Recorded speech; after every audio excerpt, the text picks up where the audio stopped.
Hello दोस्तों, स्वागत है आप सभी का हमारे YouTube channel the English cafe में, जहां पर हम आपको सिखाते हैं इंग्लिश। दोस्तों, आज का हमारा जो टॉपिक है वो है वर्ब्स। वर्ब्स यानी कि क्रियाएं। तो आपको पता होगा हम ग्रामर की बेसिक से लेकर एडवांस लेवल तक एक सीरीज बना रहे हैं, जिसमें से हम नाउन और प्रोनाउन को क्लियर कर चुके हैं, सेंटेंस को भी कर चुके हैं। तो आज है नंबर हमारा वर्ब्स का, यानी कि क्रियाएं। तो सबसे पहले तो वर्ब्स की डेफिनेशन ही देख लेते हैं। डेफिनेशन क्या होती है in English? A verb is a word that expresses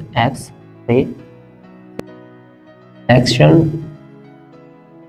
और state। मतलब कि एक क्रिया जो होती है वो क्या होती है कि क्रिया एक ऐसा शब्द है जो एक एक्शन और एक स्टेट यानी कि अवस्था को क्या करता है, एक्सप्रेस करता है, व्यक्त करता है। ठीक है, तो ये तो हो गई इसकी definition. Now we are going to learn what are the types of verbs. Types of verbs. ठीक है, तो ये मेनली दो प्रकार की होती है क्रियाएं, दो प्रकार की होती है। दो कौन से प्रकार है? एक तो मेन वर्ब, एक मेन वर्ब्स यानी कि जिनको हम हिंदी बोलते हैं मुख्य क्रिया। ठीक है, और दूसरा क्या होता है?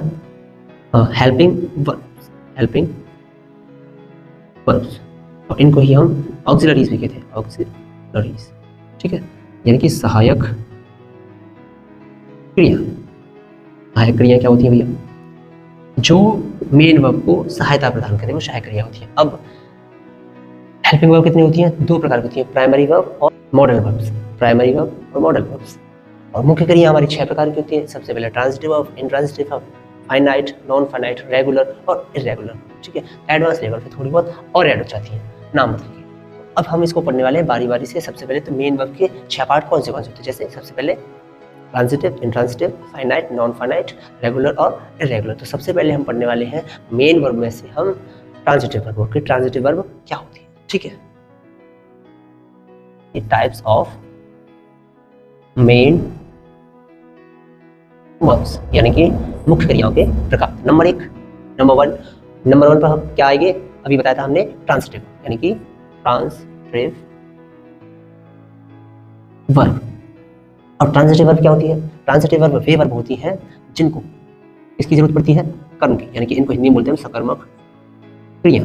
सकर्मक क्रिया यानी कि वे क्रियाएं जिनको किसकी जरूरत हो? कर्म की। जैसे राइट, रीड, ईट, etc। और कर्म की जरूरत क्या पड़ेगी? जैसे ही राइट्स अ लेटर। ठीक है, he reads a book, he eats food।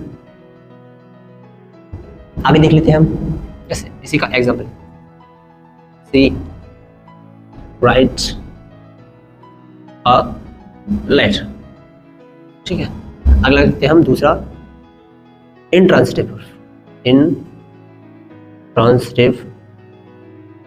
यानी कि अकर्मक क्रिया। अकर्मक क्रिया है। तो अकर्मक क्रिया क्या होंगी? जिनको कर्म की जरूरत नहीं पड़ेगी। जैसे लाफ, वह हंसता, क्राई, वह रोता है, डांस, वह नाचता है। ठीक है, ऐसे ही etc। ऐसे ही लाफ्स, कोई कर्म की जरूरत नहीं। ठीक है, ऐसे ही क्राइज, ऐसे डांसेस, कुछ भी हो सकता है। ठीक है, अगला तीसरा नंबर है फाइनाइट वर्ब्स। फाइनाइट वर्ब्स क्या होती हैं? वे वर्ब्स जो हमारी सब्जेक्ट के साथ बदल जाती हैं। जैसे गो, ठीक है, ईट, ठीक है, रन। अच्छा, सब्जेक्ट के साथ में कैसे बदलेगी? सब्जेक्ट के साथ में ऐसे बदलेगी कि अगर आपने लिखा एग्जाम्पल ही गोस, ठीक है, यहीं पर लिखा दे, तो दे के साथ में सिर्फ आप वो लगाओगे।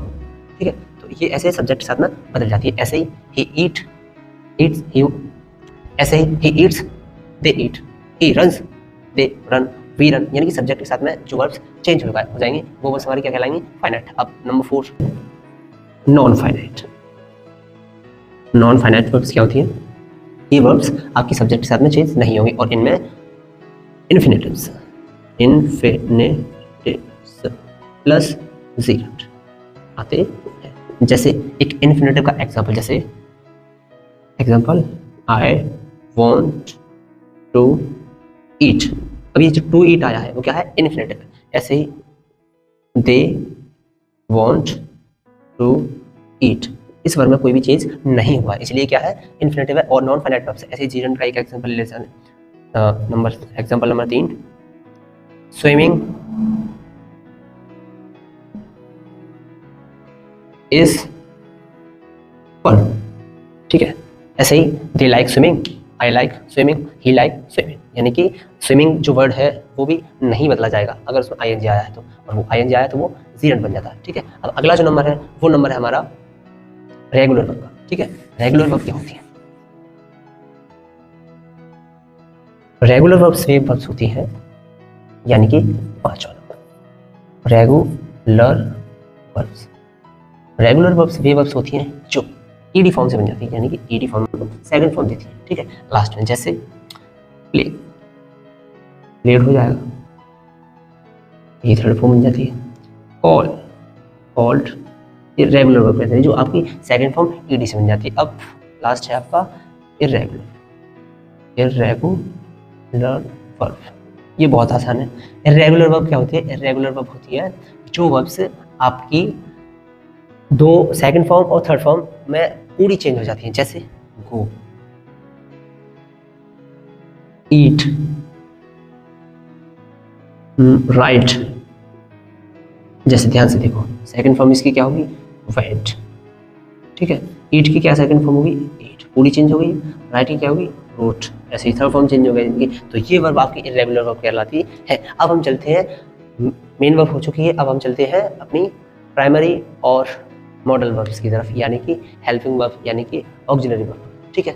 इसको मिटा देते हैं। अब आएंगे आपकी ऑक्सिलरी यानी कि हेल्पिंग वर्ब्स। हेल्पिंग वर्ब्स, सहायक क्रिया, यानी कि इनको क्या कहते हैं, ऑक्सिलरी। तो ये भी कितने प्रकार के होंगे, तो ये आपके होंगे दो प्रकार के। दो प्रकार के सबसे पहले प्राइमरी, प्राइमरी ऑक्सिलरीज,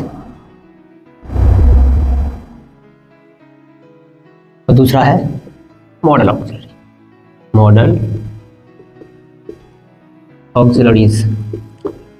अब प्राइमरी ऑक्सिलरीज में आती हैं 3, बी, डू, हैव, जो शायद आपने पढ़ी होंगी। बी वर्ब कौन सी होती है, इज, आर, एम,